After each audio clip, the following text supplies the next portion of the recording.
Assalamualaikum warahmatullahi wabarakatuh. Bismillahirrahmanirrahim. Alhamdulillahirabbil alamin. Alhamdulillahilladzi nahmaduhu wa nasta'inuhu wa nastaghfiruh. Wa na'udzu billahi min syururi anfusina wa min sayyiati a'malina. May yahdihillahu fala mudhillalah wa may yudhlil fala hadiyalah.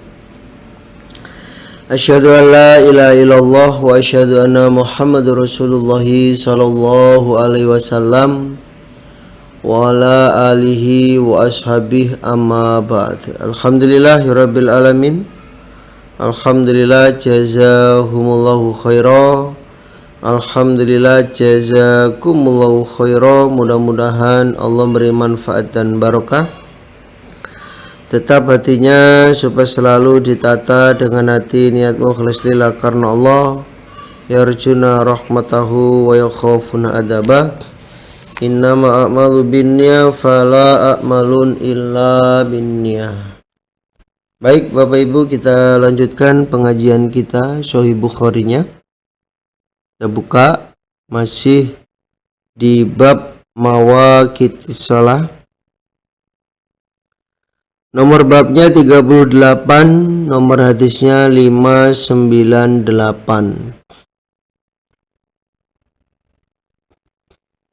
A'udzu billahi minasyaitonir rajim. Bismillahirrahmanirrahim. Babu qadha'i sholawati, bab membayar beberapa sholat. Al-ula, yang pertama. Fal-ula, maka yang pertama. Babnya membayar sholat itu yang pertama, maka yang dikerjakan adalah sholat yang pertama. Maksudnya sholat yang ditinggalkan dulu dikerjakan, baru mengerjakan sholat selanjutnya. Jadi sesuai dengan urut-urutannya sholat di dalam membayar sholat gitu. Contohnya mungkin subuhnya kesiangan ya. Dia tidur begadang karena pekerjaan deadline ya. Akhirnya tidur subuhnya kesiangan, bangun-bangun jam 11 siang contohnya, atau setengah 12 baru bangun. Maka dia supaya menunggu sampai waktu duhur masuk. Nah, ketika waktu duhur masuk, dia mengerjakan sholat subuh dulu. Sholat subuhnya dulu dikerjakan, kemudian baru mengerjakan sholat duhurnya. Itu yang disebut al-ula fal ula. Jadi diurutkan sesuai dengan urut-urutannya sholat. Hadatsana Musaddadun qala hadatsana Yahya an Hisham qala hadatsana Yahya huwa Yahya iku ibnu Abi Katsir, Yahya bin Abi Katsir. An Abi Salama an Jabir ibni Abdillah qala, berkata siapa Jabir, Ja'ala berbuat siapa Umar Yaumal Khandaqi, pada harinya perang Khandaq. Yasubu, mencela siapa Umar kuffarohum, pada orang-orang kafirnya mereka Quraisy. Orang-orang kafirnya mereka Quraisy. Asem nih. Gara-gara kafir Quraisy nih, sholatnya telat semua. Itu gambarannya begitu. Waqala, dan berkata siapa Umar, makitu, tidak hampir aku, usolli, sholat aku, al-asro, pada sholat asar, hatta sehingga gorobat terbenam apa matahari. Wah, ciloko ya orang-orang kafir Quraisy. Gara-gara mereka aku tidak mengerjakan sholat asar sampai matahari terbenam. Wah, piye? Dasar emang orang-orang kafir Quraisy itu. Qala berkata siapa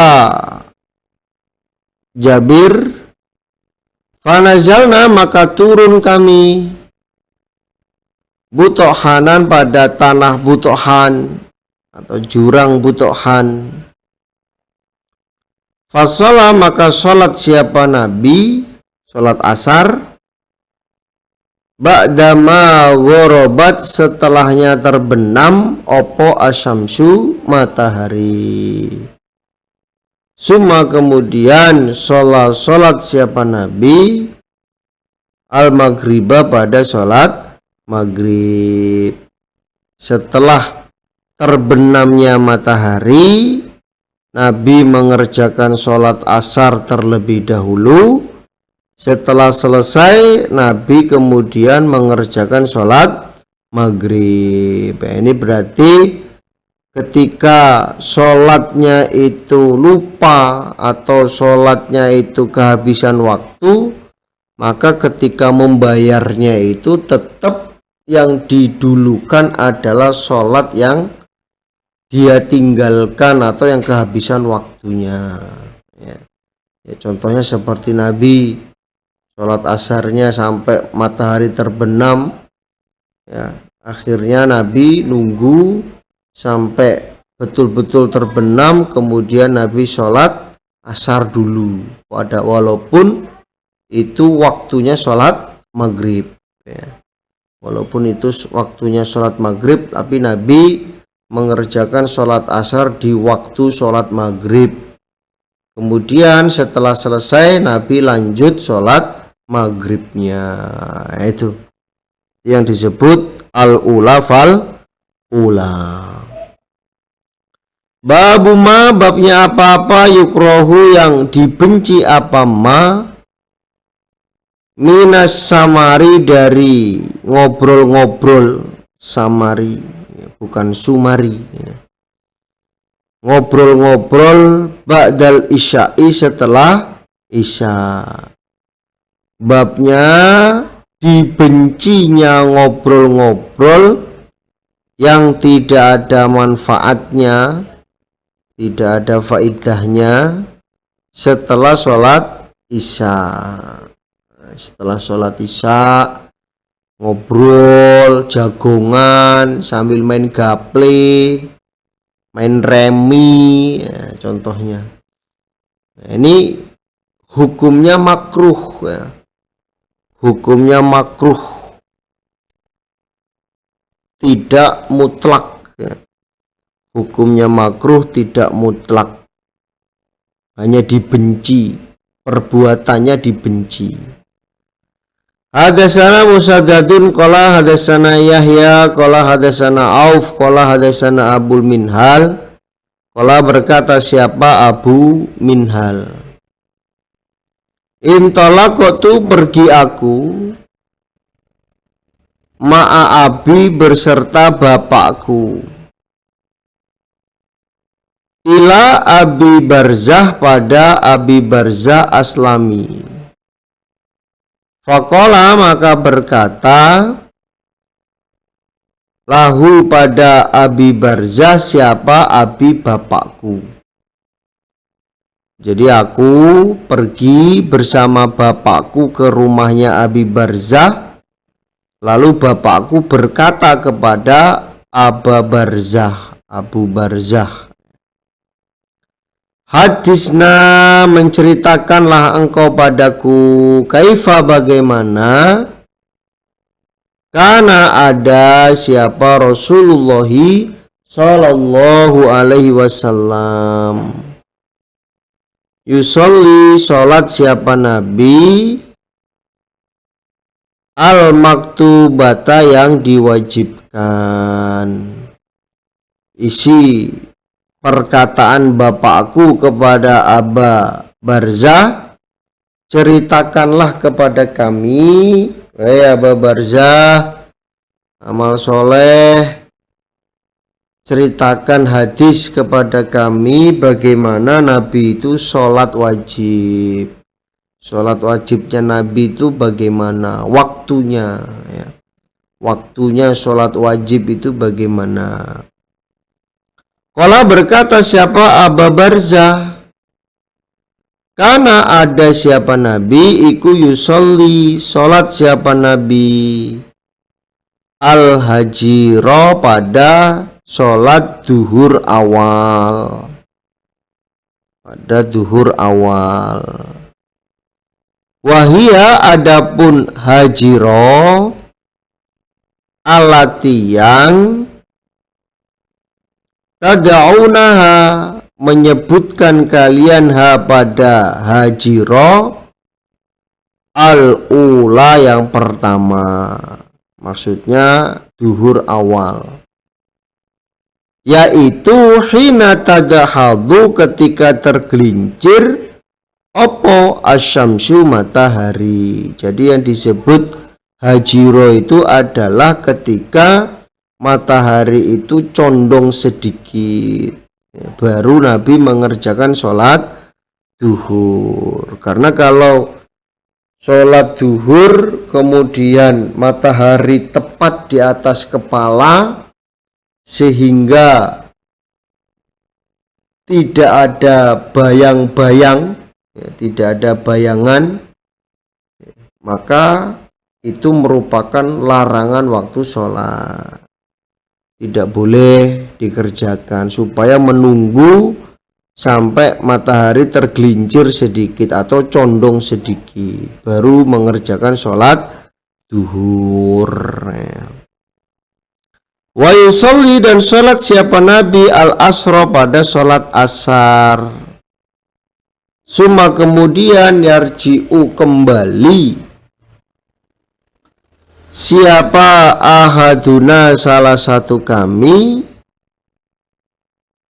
ila ahlihi, pada keluarganya, fi aqsal Madinah, di dalam pinggirnya kota Madinah. Wasyamsu, dan matahari iku hayatun, masih tinggi, masih terang, atau masih ada waktu untuk mengerjakan sholat asar. Dan Nabi ketika mengerjakan sholat asar, itu Nabi mengerjakannya di awal waktu, sehingga ketika ada salah satu kami yang kembali ke keluarganya, yang tadinya dari Mekah, dia pulang ke pinggiran Mekah, sampai rumah ternyata masih ada waktu untuk sholat asar. Ini berarti Nabi mengerjakan sholat asarnya itu di awal waktu. Kalau di hadis ini kan dijelaskan berapa? 6 kilo. Jadi aqsal Madinah itu ya pinggir-pinggiran Madinah, ya kurang lebih 6 kilo, 4 mil.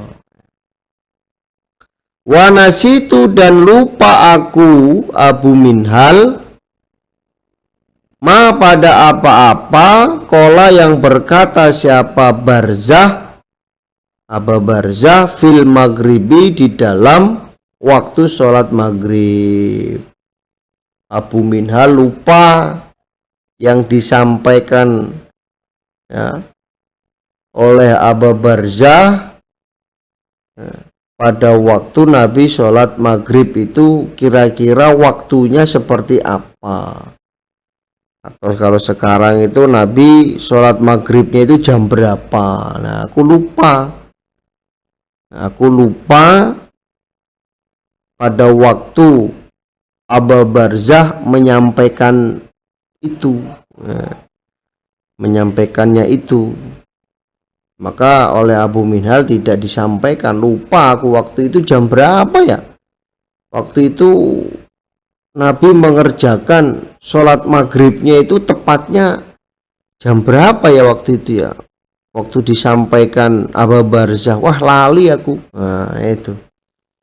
Makanya di sini pentingnya Bapak Ibu ya, segala sesuatu itu supaya dicatat ya. Keterangannya dicatat, asbabun nuzul, asbabul wurudnya juga dicatat sehingga tidak lupa. Pengajarnya juga dicatat. Ini seperti saya catat Bapak Haji Erwin ya, September 2011 itu, sehingga mengingatkan, oh ya waktu itu Pak Erwin menyampaikannya begini ya, karena dilihat yang menyampaikan siapa, sehingga teringat ya, makanya perlunya dicatat. Kalau dulu di zaman Rasulullah SAW, al ilmu fi sudur ya, Nabi mendapatkan wahyu melalui malaikat Jibril disampaikan kepada para orang iman dan sahabatnya ya, mereka langsung hafal, mengerti terhadap maksud yang disampaikan oleh Nabi, wahyu yang disampaikan oleh Nabi, mereka langsung hafal karena al ilmu fi sudur, di dalam hati, dia langsung meresap ke hati ya. Tapi kalau zaman-zaman sekarang Nabi Muhammad sudah nggak ada, para sahabat sudah nggak ada, kita hidup jauh ya dari Nabi Muhammad dan para sahabatnya, kita hanya mengikuti jejaknya, kita hanya mengikuti hadis-hadisnya ya, maka perlunya al ilmu fi sutur, ilmu ditulis, dicatat ya, keterangannya, menyampaikan siapa yang menyampaikan, keterangannya bagaimana, itu dicatat sehingga tidak lupa ketika memangkulkan kembali, ketika ditanya oleh orang lain bab ini, sehingga ingat, oh ya dulu waktu itu kalau nggak salah Ustadz Darmawan menyampaikannya begini. Ya, itu akhirnya ingat. Kalau berkata siapa Abu Barzah, wakana, dan ada siapa Nabi, iku yastahibbu, senang siapa Nabi, ayu akhiro, bahwasanya mengakhirkan siapa Nabi, al isya'a, pada sholat isya. Lalu Abu Barzah juga menyampaikan Nabi itu senang mengerjakan sholat isya-nya itu di akhir waktu sholat isya. Kalau berkata siapa Abu Barzah, wakana, dan ada siapa Nabi, iku yakrohu, benci siapa Nabi, an-nauma, pada tidur, qablaha, sebelum isya. Nabi itu benci mau tidur sebelum sholat isya ya, seperti hadis yang sudah kita kaji kemarin-kemarinnya ya. Karena badannya capek setelah sholat maghrib, leyeh-leyeh kebablas, tidur, bangun-bangun jam 6 ya. Bangun-bangun jam 6 ya, ini sehingga tidak mengerjakan sholat isya, subuhnya kesiangan. Itu makanya dibenci oleh Nabi ya, dibenci oleh Nabi. Termasuk sesuatu yang paling dibenci oleh orang munafik, yaitu sholat isya ya, mengakhirkan sholat isya, nanti aja lah, meremehkan sholat isya. Ini termasuk ya, orang munafik ya. Maka kita supaya menjauhi hal-hal itu. Ketika ada azan isya ya segera mengerjakan sholat isya, walaupun Nabi senang mengakhirkan sholat isyanya. Tapi kalau kita ya supaya bisa mengerjakan sholat isya di awal waktu sehingga terhindar dari sifat kemunafikan. Wahadisa, dan bercerita-cerita, ngobrol nongkrong yang tidak ada manfaatnya, ya, kumpul-kumpul ya, di kafe, gitu. Kumpul-kumpul di tongkrongan, ba'daha setelah isya. Ba'daha setelah isya. Dan Nabi juga benci ngobrol-ngobrol yang tidak ada manfaatnya.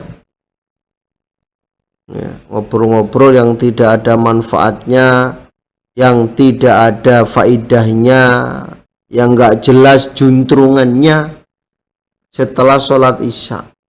Dan ini termasuk sifatnya ifrit. Ya, ifrit itu berkeliaran. Artinya itu berkeliaran yang tidak ada manfaatnya. Jadi sifat ifrit ini ya bisa dari jin, bisa dari manusia.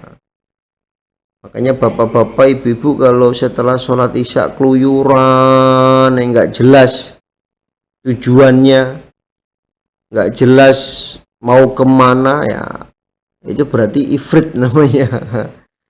Ya, tapi kalau jelas tujuannya, habis sholat isya, oh ada waktunya kita ngaji, ya.